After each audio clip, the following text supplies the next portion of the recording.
Selamat malam, salam sejahtera bagi kita semua. Perkenalkan, nama saya Rosita Widinugraha, NIM 20B10014 dari kelas 01 Prodi Teknik Sipil Angkatan 2020 Unika Sugio Pranoto. Di sini saya akan menjawab pertanyaan yang sudah diberikan oleh Bapak Greg.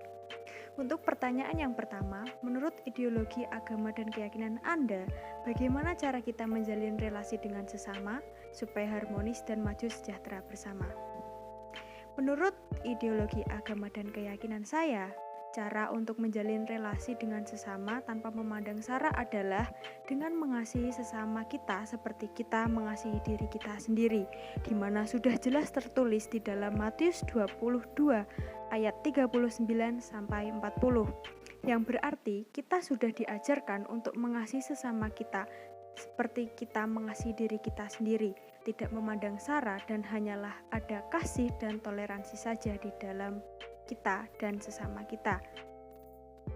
Untuk pertanyaan yang kedua, apa yang dimaksud dengan kapitalisme, individualisme, konsumerisme, dan hedonisme?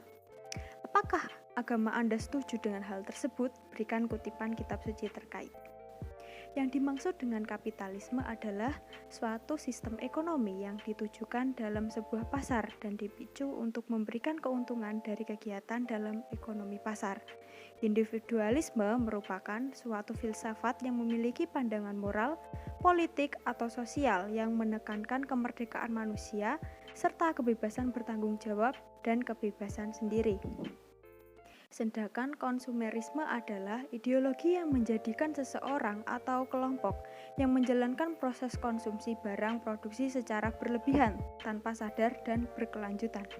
Sedangkan hedonisme merupakan pandangan hidup yang menganggap bahwa seseorang akan merasa bahagia dengan mencari kebahagiaan sebanyak mungkin. Di dalam kekristenan, sikap dan cara pandang di atas sangat tidak sesuai dengan iman Kristen, karena hedonisme mengutamakan kesenangan semata sebagai tujuan utama dalam kehidupan ini. Di dalam Galatia 5 ayat 16-21, maksudku adalah hiduplah oleh roh, maka kamu tidak akan menuruti keinginan daging. Sebab keinginan daging berlawanan dengan keinginan roh, dan keinginan roh berlawanan dengan keinginan daging, karena keduanya bertentangan, sehingga kamu setiap kali tidak melakukan apa yang kamu kehendaki.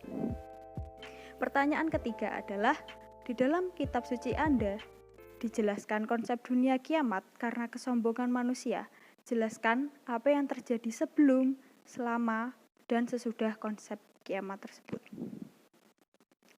Peristiwa yang pertama adalah raptur, disebut juga pengangkatan jemaat, yaitu Yesus sebagai mempelai laki-laki surgawi datang untuk menjemput gereja sebagai mempelai wanitanya.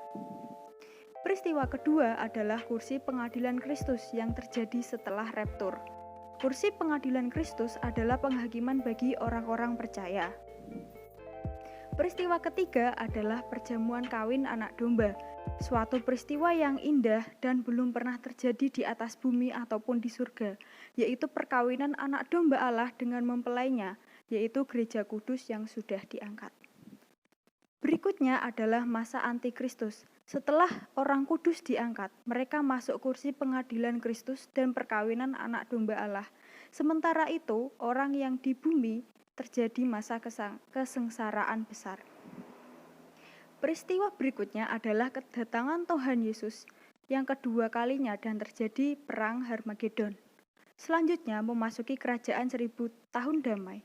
Setelah masa ini selesai, maka terjadi perang Gog dan Magog. Berikutnya adalah tahta putih besar dan terjadi langit baru dan bumi baru.